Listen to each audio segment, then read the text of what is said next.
Belfast, January 1972. On a rain-soaked street in West Belfast, a young Catholic priest named Father Patrick O'Brien unlocked his church before dawn. By nightfall, 3 men who attended his mass would plant bombs across the city. They trusted him completely. They confessed to him. They asked his blessing. What they never questioned was how a priest from County Cork knew every funeral, every family, every whisper, or why his diocesan reports were always so detailed. For 9 years, the IRA prayed beside Britain's most valuable intelligence asset. This was Operation Shepherd. The man who became Father Patrick O'Brien was born in 1947 to an Irish Catholic family in Manchester. His father worked the docks. His mother attended Mass daily. He served as an altar boy at St. Bridget's from age 7, learning Latin responses before he could multiply fractions. By age 12, he spoke fluent Irish Gaelic, a language his grandmother insisted on at home, despite his father's protests that it marked them as different. That linguistic skill, combined with an instinctive understanding of Catholic ritual, made him functionally invisible within Irish communities on both sides of the Irish Sea. The capability that drew intelligence attention emerged during his teenage years. Teachers noted he possessed an unusual ability to listen without judgment, absorbing confessions from classmates about stolen goods or family violence with the same calm neutrality. A school counselor's report from 1963 described him as possessing emotional discipline beyond his years. This restraint, this capacity to hear terrible things and show nothing, would become his defining operational characteristic.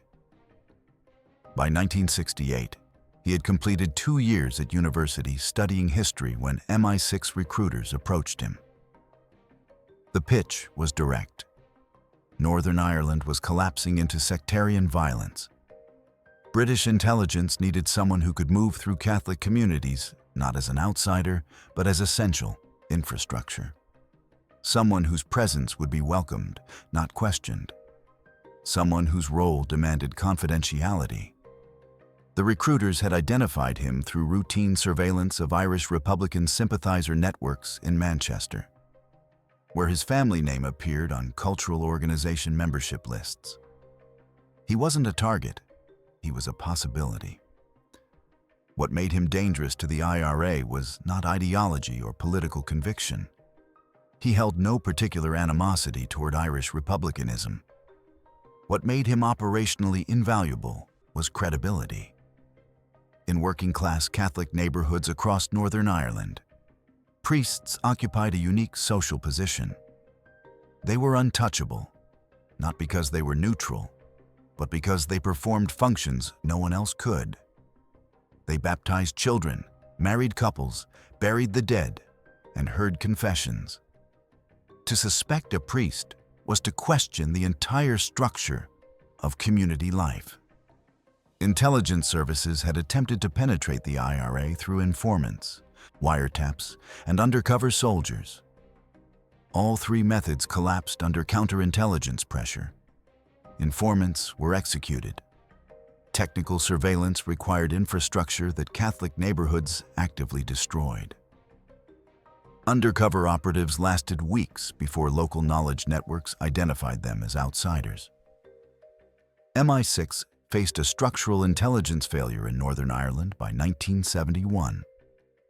The Provisional IRA operated through kinship networks, confessional relationships, and funeral attendance patterns that conventional intelligence doctrine could not access. Wiretaps captured operational security protocols. Informants provided tactical details, but never strategic intent. What British intelligence lacked was continuous, human access to the psychological and moral reasoning of IRA leadership. They needed to understand not just what operations were planned, but why, and how those decisions were justified internally. The strategy that emerged was called total identity immersion. The doctrine had been tested in limited cases during colonial counterinsurgency operations in Kenya and Cyprus, but never at this duration or depth. The logic was straightforward. If the target organization operated through trust networks based on cultural and religious identity, the only way to penetrate it was to become a trusted element of that identity infrastructure. Not to pretend. To become. 3 obstacles made this approach nearly impossible to execute. First, the Catholic Church maintained rigorous internal vetting for priests. Seminary records, ordination histories, and diocesan assignments created paper trails that IRA counterintelligence could verify through sympathetic clergy. Any gap or inconsistency would trigger suspicion. Second, the IRA had developed sophisticated counterintelligence protocols after multiple infiltration attempts.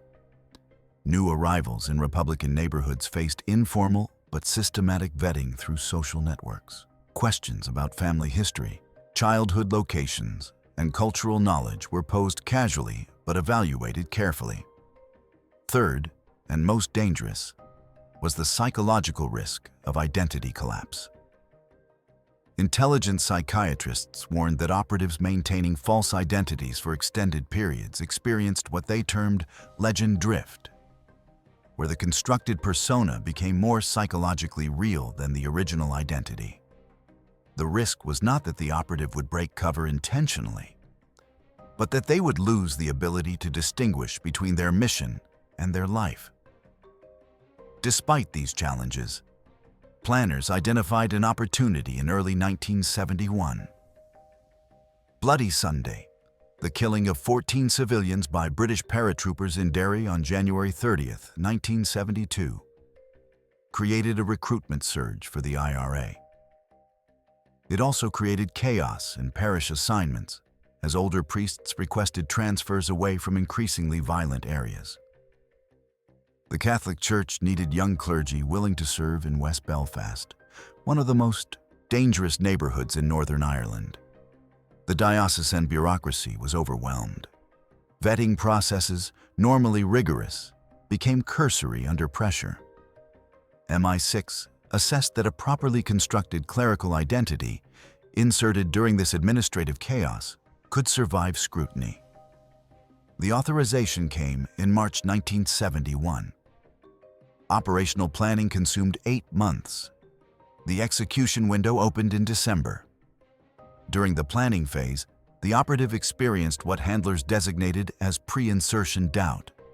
In a session recorded in September 1971, he asked his primary handler whether using religious authority for intelligence purposes constituted a moral violation that would undermine the operation's strategic justification. The handler's response was documented in the mission file. The logic of the conflict required exploiting trust. The IRA exploited community trust to operate. British intelligence would exploit institutional trust to counter them. The operative accepted this reasoning, but analysts noted in his psychological evaluation that he appeared to compartmentalize the ethical question rather than resolve it. The assessment concluded that this compartmentalization would likely protect him during the operation, but might create psychological complications during post-mission integration. The mission continued. By November 1971, all elements were in position. But first, the church itself needed to be deceived. The identity of Father Patrick O'Brien required 24 months to construct. MI6 worked backward from 1971, creating a biographical trail that would survive casual verification and deeper investigation. Birth records were seeded in County Cork archives in June 1969, backdating his birth to October 1943. This made him 28 in 1971, young for parish assignment, but not suspiciously so given the personnel shortage. Academic transcripts appeared in seminary records at St. Patrick's College in Maynooth, showing enrollment from 1961 through 1967. The transcripts reflected mediocre grades in theology, but strong marks in pastoral care and Gaelic studies. This profile was deliberate. Exceptional students attracted attention and memory. Average students disappeared into bureaucratic records. The most critical element was theological training. MI6 could falsify documents, but they could not fake the operational knowledge required to perform Mass, hear confessions, or navigate ecclesiastical hierarchy. Shortcuts would be detected immediately, either by parishioners familiar with liturgy or by supervising clergy. Between January 1970 and November 1971, the operative underwent genuine theological education at a monastery outside Galway. The arrangement was facilitated through a limited circle agreement with a senior church official who believed the operative was training for missionary work in Africa under circumstances requiring discretion. No exemptions were granted. He studied sacramental theology, canon law, homiletics, and pastoral counseling. He learned to celebrate Mass in Latin and English. He memorized the liturgy of the hours. He practiced hearing confessions until the rhythm of absolution became reflexive. Equipment was minimal by design. A modified MI6 B camera, dimensions 55 by 32 by 16 millimeters, was concealed within a hollowed breviary. The modification work was performed by Technical Services Division in November 1971. The camera could photograph documents or faces in low-light conditions without flash, critical for documenting funeral attendees or handwritten notes left in confessionals. Carbon paper was sewn into the lining of his cassock, allowing him to create duplicate copies of any diocesan reports he wrote. Communications would not rely on radio transmissions, dead drops, or physical meetings, all of which created vulnerability points. Instead, intelligence would move through legitimate ecclesiastical channels. His routine parish reports to the diocesan office, describing community needs and pastoral activities, would contain encoded information using a psalm reference cipher. Psalm 23 verse 4 meant imminent operation. Psalm 46 verse 9 indicated weapons cache. The system was simple enough to execute without written reference, but complex enough to appear as natural religious language to anyone intercepting the reports. Internally, MI6 established a two-handler system for the operation, designated Shepherd Red and Shepherd White. Handlers rotated every 18 months to prevent pattern detection by IRA counter-surveillance. Shepherd Red managed all communications routing and interpretation. Shepherd White handled psychological support and extraction contingency planning.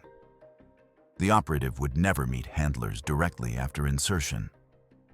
All contact would occur through the encoded reports submitted to diocesan offices, which were photocopied by a clerical staff member recruited separately and without knowledge of the broader operation. December 1971. The Catholic Church assigned Father Patrick O'Brien to Holy Cross Parish in Ardoyne, West Belfast. The parish priest, Father Michael Donovan, age 63, welcomed him with relief. Donovan had managed the parish alone since his assistant transferred to Derry in October. The workload in Ardoyne was overwhelming. Baptisms, weddings, funerals, confessions, and pastoral visits consumed 18 hours daily. The neighborhood was a Republican stronghold. IRA volunteers lived in every housing block.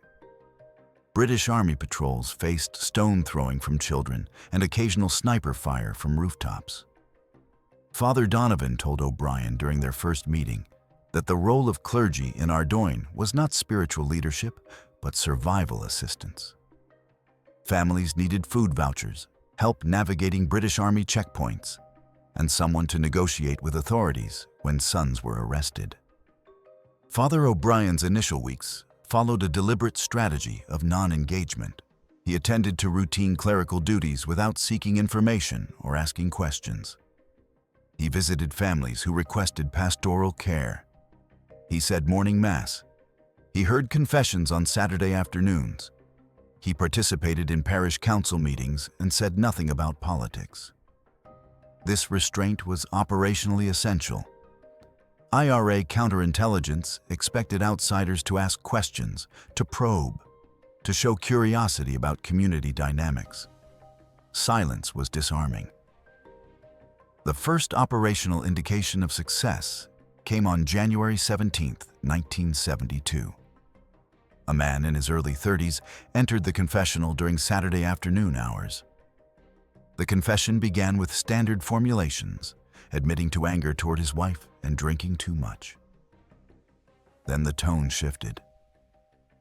The man said he had participated in an action that resulted in a death. A British soldier shot during a patrol ambush. He asked whether such killing constituted mortal sin if done in service of a just cause. Father O'Brien's response followed, the script developed during training. He acknowledged the man's anguish, noted that church teaching on just war was complex, and suggested that intention mattered as much as action. He assigned penance, 3 rosaries, and an act of charity toward someone in need. He offered absolution. The entire exchange lasted 11 minutes. That evening, Father O'Brien encoded the confession details into his weekly report to the diocese. Psalm 38, verse 21, indicating violent confession.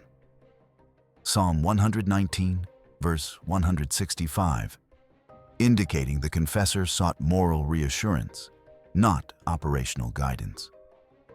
The report reached Shepherd Red within 72 hours. Analysis concluded that the confession represented testing behavior. The IRA was evaluating whether the new priest could be trusted with sensitive information. Over the following months, Father O'Brien established operational patterns that appeared as pastoral routine. He visited families after British Army raids, offering prayers and practical assistance. He attended wakes for young men killed by security forces or in premature bomb explosions. He baptized children whose fathers were in Long Kesh internment camp. He never asked questions about family connections to the IRA. That restraint was noticed. In communities where British intelligence informants were identified and punished regularly, a priest who showed no curiosity about operational matters appeared trustworthy precisely because he appeared uninterested. The operational window expanded gradually. Confessions began, including operational hints. A man confessed to planning an action that would hurt innocent people, asking whether such collateral damage could be justified. Another admitted transporting weapons across Belfast, asking whether material cooperation with violence constituted sin. Father O'Brien documented these confessions using the Psalm cipher system, but he never altered his pastoral responses to gather more detail. The intelligence value was not in tactical specifics, but in psychological mapping. Shepherd Red used the confession patterns to build profiles of IRA members' moral reasoning, identifying who sought religious approval for violence, who struggled with guilt, and who confessed for social obligation rather than spiritual need. April 1972. Father Donovan died of a heart attack, leaving Father O'Brien as the sole priest in Holy Cross Parish. The diocese delayed assigning a replacement, and O'Brien assumed full pastoral responsibilities. This isolation increased his operational access, while also eliminating oversight. He now controlled all parish records, including birth registries, marriage certificates, and funeral arrangements. These documents provided a comprehensive database of kinship networks in Ardoyne. He photographed registry pages using the MI6 camera, documenting family relationships that intelligence analysts used to map IRA organizational structure. The critical vulnerability he exploited was not deception, but authenticity. He performed his clerical duties with genuine competence and care. Families trusted him because he baptized their children properly, because he showed up at wakes, because he said Mass without errors. The quality of his pastoral work made suspicion psychologically difficult. To doubt Father O'Brien was to doubt whether the sacraments he performed were valid, whether baptisms counted, whether absolutions held. For practicing Catholics, these doubts carried spiritual weight that made investigation feel dangerous. By late 1973, senior IRA figures in West Belfast began seeking him out for private pastoral counseling. These were not formal confessions, but informal conversations framed as spiritual guidance. One commander, whose identity O'Brien encoded as Subject 17 in his reports, discussed the moral weight of command decisions that resulted in deaths of fellow volunteers through operational errors.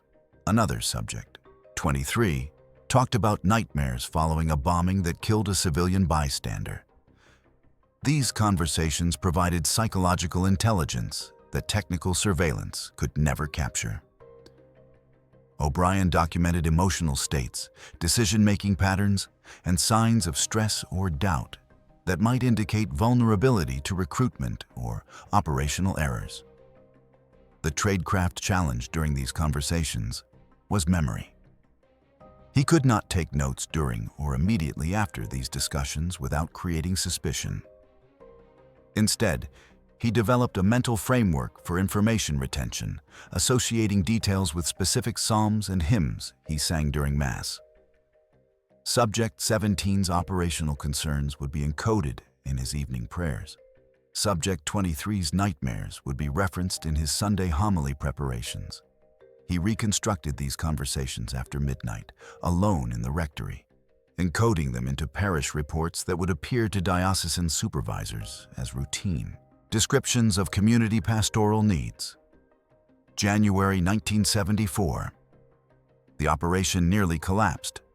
A funeral for an IRA volunteer killed in a British Army firefight drew 200 attendees, including leadership figures rarely seen in public. Father O'Brien photographed mourners during the funeral mass, concealing the MI6 camera within his breviary held during prayers. Within 48 hours, British security forces arrested 3 attendees during a raid on a safe house in Andersonstown. The timing created suspicion within IRA counterintelligence. An internal investigation examined everyone who had attended the funeral, including Father O'Brien. The investigation focused on his background. IRA members with family connections in County Cork made inquiries about his seminary years, his family, his childhood parish. The inquiries reached contacts within the church who confirmed registry records and seminary attendance. The documentary trail held, but personal testimony created gaps. No one in Cork remembered the O'Brien family clearly. Seminary classmates had vague memories at best. The profile that emerged was a young man who had been forgettable, which was plausible, but the absence of strong memories created unease. The crisis resolved through inaction. Father O'Brien attended the wake of one of the arrested men, a 26-year-old volunteer named Seamus O'Donnell, who had been shot during the raid and died in custody. O'Brien said prayers with O'Donnell's mother and made no mention of the arrest, the investigation, or the suspicion. His presence at the wake, his willingness to stand with the family during a moment when association meant danger, signaled either innocence or extraordinary operational discipline. IRA leadership concluded that a British intelligence operative would have avoided the wake to minimize exposure risk. Father O'Brien's attendance suggested he had nothing to fear from investigation. The assessment was correct in one sense and wrong in another. O'Brien had attended because Shepherd White, monitoring the situation through diocesan communication channels, had sent guidance encoded in a routine administrative memo about pastoral duties during community conflicts. The message was clear. Withdrawal would confirm suspicion. Presence would disarm it. The decision to attend the wake was not courage, but calculation. It worked. By 1975, Operation Shepherd had transitioned from information gathering to strategic intelligence provision. Father O'Brien's position in Ardoyne provided continuous insight into IRA morale, leadership tensions, and operational tempo.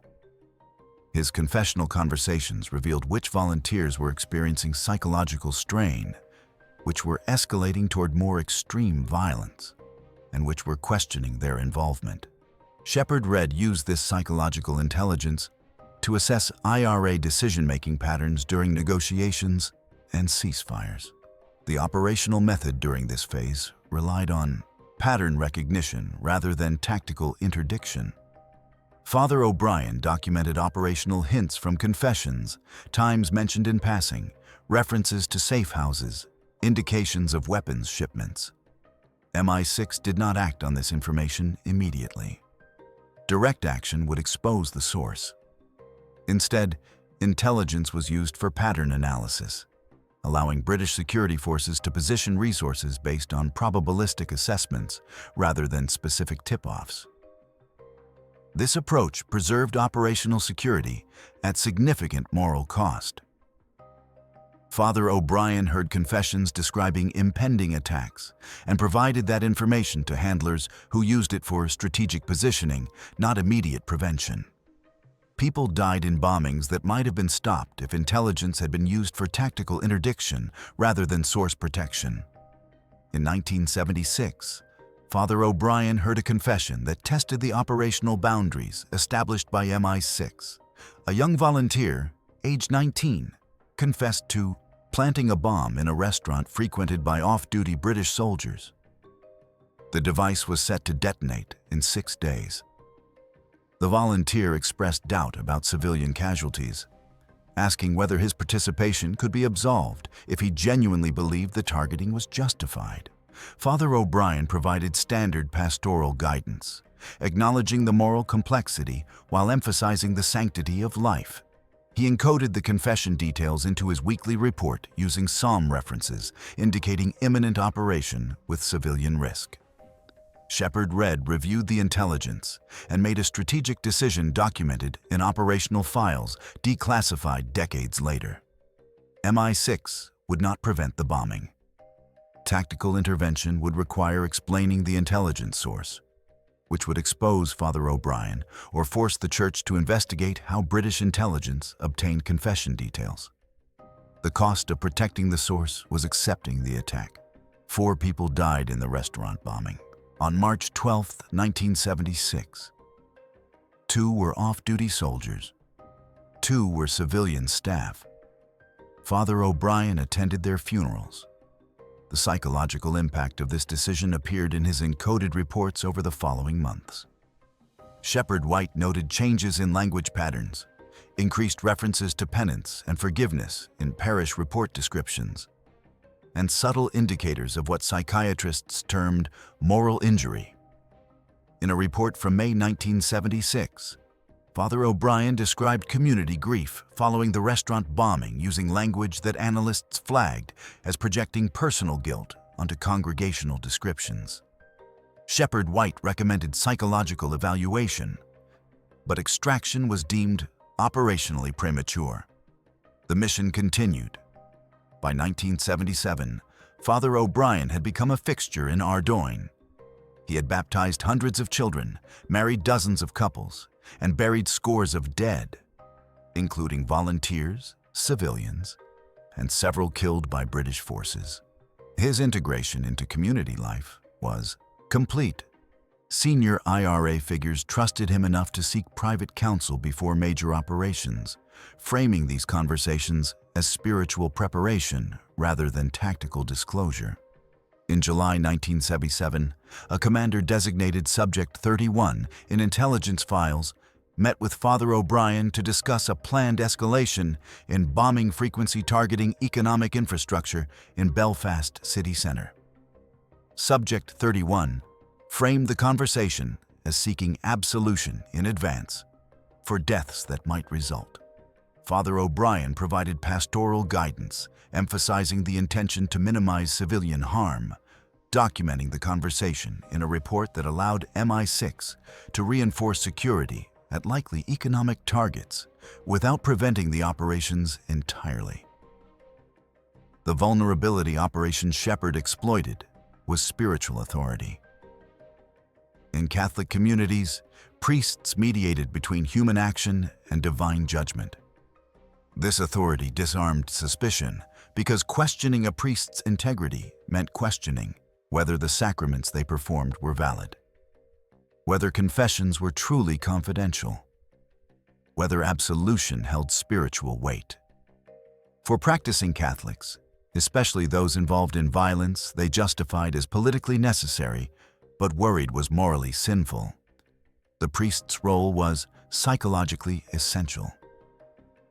Father O'Brien provided moral reassurance that made continued violence psychologically bearable for volunteers struggling with guilt.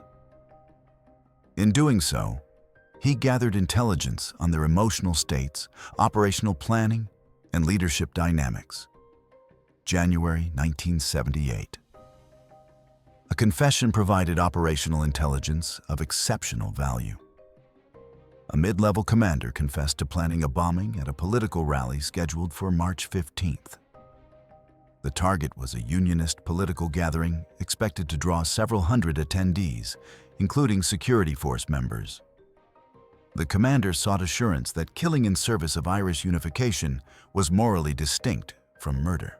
Father O'Brien assigned penance and offered absolution, then encoded the details immediately.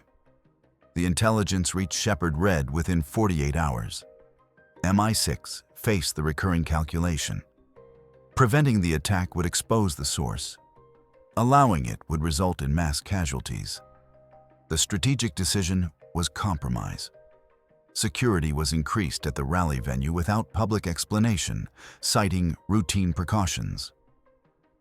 The IRA unit conducting surveillance noticed the increased presence and delayed the operation, assessing the risk as too high.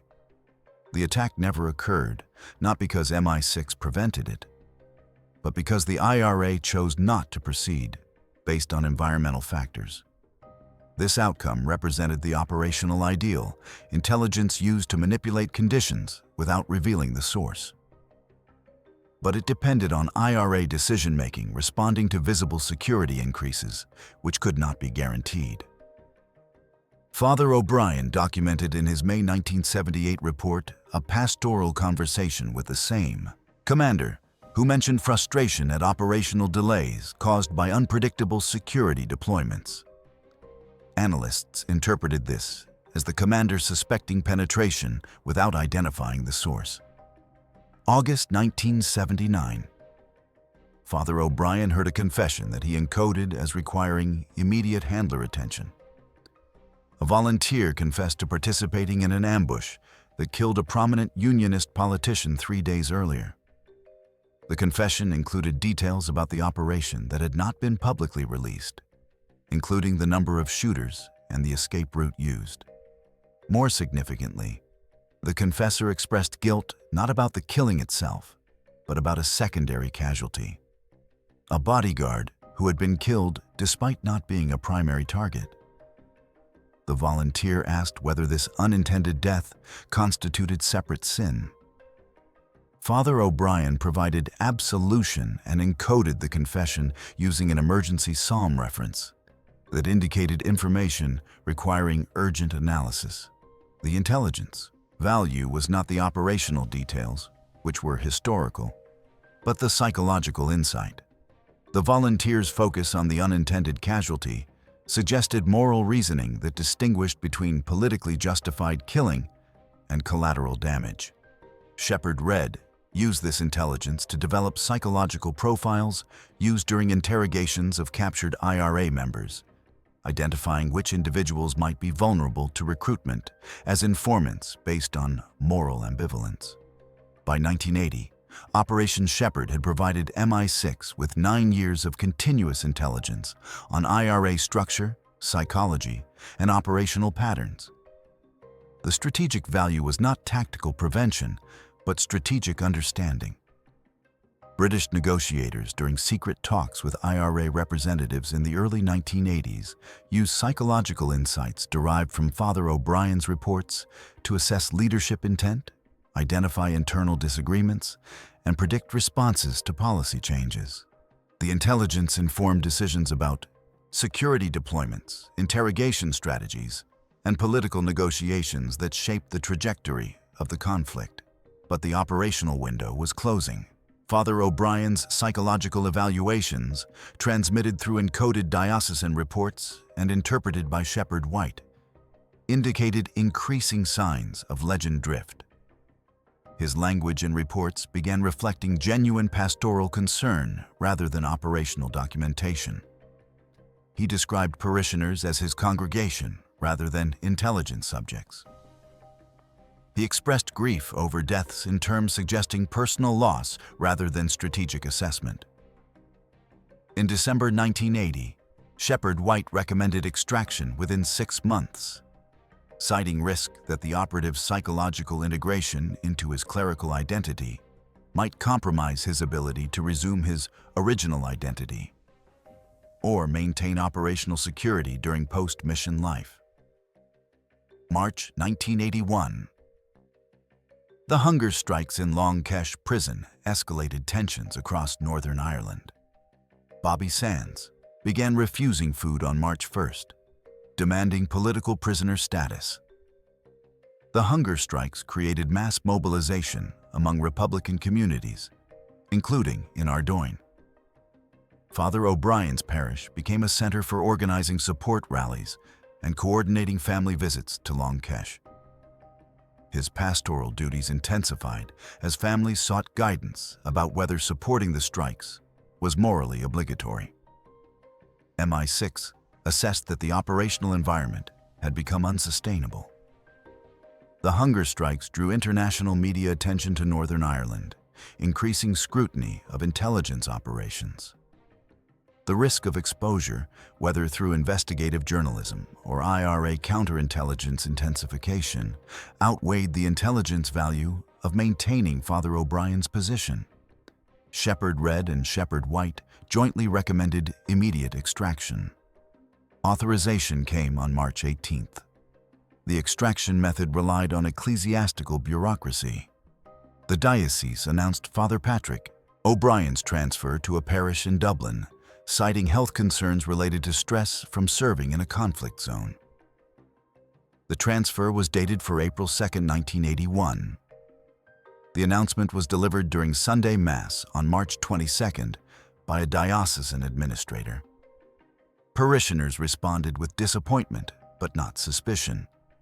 Transfers were common. Clergy burned out in West Belfast regularly. Several families approached Father O'Brien after Mass, thanking him for his service and wishing him health in Dublin. April 2, 1981. At 0600 hours, Father Patrick O'Brien locked Holy Cross Church for the final time. He drove to Dublin in a car provided by the diocese, arriving at his assigned parish by midday. He never returned to Belfast. He never saw his parishioners again. From operational perspective, the extraction was flawless. No suspicion, no investigation, no exposure. The man who had been Father Patrick O'Brien underwent 6 months of psychological debriefing at a secure facility outside London. The debriefing sessions, documented in operational files, revealed significant identity integration challenges. He struggled to respond to his original name. He experienced guilt over confessions he had heard and encoded, particularly those describing operations he knew resulted in deaths. He questioned whether his provision of absolution to individuals confessing violence had spiritual validity, not from operational perspective, but from theological one. Psychiatrists diagnosed him with symptoms consistent with moral injury and dissociative identity challenges. The debriefing report concluded that the operative had successfully maintained operational security and provided exceptional intelligence value. But the psychological cost of 9 years living as a priest had created permanent identity damage. He was deemed unsuitable for future deep cover operations. MI6 retired him from active service in October 1981, providing financial support and ongoing psychiatric care. His final debriefing session, recorded in November 1981, included a statement that analysts noted for its theological rather than operational framing. He said that whether his actions as Father O'Brien constituted sin was between himself and God, but that he believed the people he had provided absolution to deserved genuine spiritual counsel, not intelligence theater. The statement suggested he viewed his clerical identity as having been real, not merely performed. The discovery that Father Patrick O'Brien had been an MI6 operative never occurred. The IRA never learned of Operation Shepherd. The Catholic Church never investigated. Parishioners in Ardoyne remembered Father O'Brien as a dedicated priest who served during difficult years and transferred to Dublin for health reasons. Several families sent letters to his Dublin parish address, which were intercepted and never delivered. No evidence suggests anyone questioned his identity or role during his service or after his departure. British intelligence maintained operational security through compartmentalization. Only Shepherd Red, Shepherd White, and 5 senior MI6 officers knew the full scope of Operation Shepherd. The operative's identity remained classified. The diocesan official who facilitated his theological training died in 1983 without knowing the operative's true mission. The clerical staff member who photocopied parish reports was never informed those reports contained encoded intelligence. Strategically, Operation Shepherd provided MI6 with nearly a decade of insight into IRA psychology, operational patterns, and leadership dynamics that conventional intelligence methods could not access. The intelligence contributed to strategic assessments used during the 1980s, informing British government policy during negotiations that eventually led to the Good Friday Agreement in 1998. The tactical cost was measured in attacks that were documented, but not prevented. Deaths that occurred, because preventing them would have exposed the source. Operatives reviewing the mission decades later calculated that approximately 47 deaths occurred in attacks where Father O'Brien had prior intelligence that was not used for immediate interdiction. The human cost extended beyond casualties.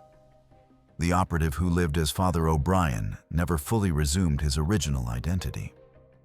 Psychiatric follow-up reports through the 1980s documented ongoing dissociative symptoms, depression, and what therapists termed spiritual distress without religious framework. He maintained no contact with family. He formed no close relationships after extraction. In 1992, he requested permission to attend a memorial service for Father Michael Donovan, the parish priest who had welcomed him to Ardoyne and died in 1972. The request was denied on security grounds. He died in 2003, his real name never publicly disclosed. His role as Father Patrick O'Brien still classified. Operation Shepherd became a classified case study within British intelligence, used in training programs addressing deep cover operations and the psychological risks of total identity immersion. The case informed policy changes regarding maximum deployment duration for operatives maintaining false identities, mandatory psychological screening intervals, and the ethical framework for exploiting institutional trust. Intelligence doctrine evolved to question whether the strategic value of such operations justified the moral and psychological costs. The moral calculation inherent in Operation Shepherd remains disputed within intelligence communities. From one perspective, the operation represented necessary adaptation to an adversary that operated through trust networks conventional methods could not penetrate. The intelligence gathered shortened the conflict by providing strategic understanding that informed negotiation strategies. From another perspective, the operation violated the most intimate form of human trust, the confidentiality of confession, and transformed a sacred institution into an intelligence platform. The operative heard confessions of violence, provided absolution, and encoded those confessions for use by the state the confessors were fighting against. The paradox at the heart of Operation Shepherd is this. Father Patrick O'Brien was trusted because he performed his clerical role with genuine competence and apparent care. The quality of his pastoral work made him credible. But that credibility was constructed to exploit the trust it generated. He baptized children not to welcome them into faith, but to document kinship networks. He heard confessions not to provide spiritual guidance, but to gather psychological intelligence. He attended funerals not to comfort grieving families, but to photograph attendees. Every act of pastoral care was simultaneously an intelligence operation. Yet the operative's own psychological trajectory suggests the boundary between performance and authenticity became indistinguishable.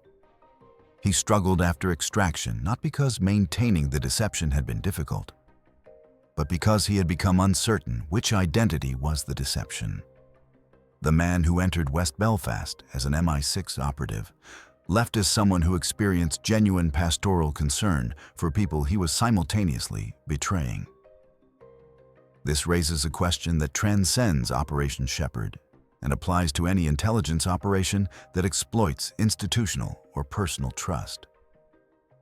If an operative must become the role they perform to be credible, and if becoming that role requires genuine emotional engagement, then at what point does the operation stop being deception and become a form of truth? Father O'Brien provided absolution to men confessing violence. Whether that absolution had spiritual validity is a theological question.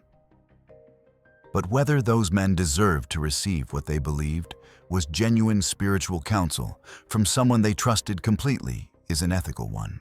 The strategic calculus of Operation Shepherd was straightforward. MI6 gained access to intelligence conventional methods could not provide. The cost was measured in moral compromise, the exploitation of sacred trust, and the psychological destruction of the operative. Whether that calculation was justified depends on whether you measure success by intelligence gathered or by the principles violated to gather it. What is your perspective on Operation Shepherd? If a priest hears confessions of violence and encodes them for intelligence use, but never acts to prevent the violence confessed, has he betrayed the confessors? Or has he betrayed the victims of violence he allowed to occur? The answer reveals whether you prioritize tactical intelligence or moral constraint. Drop your thoughts in the comments.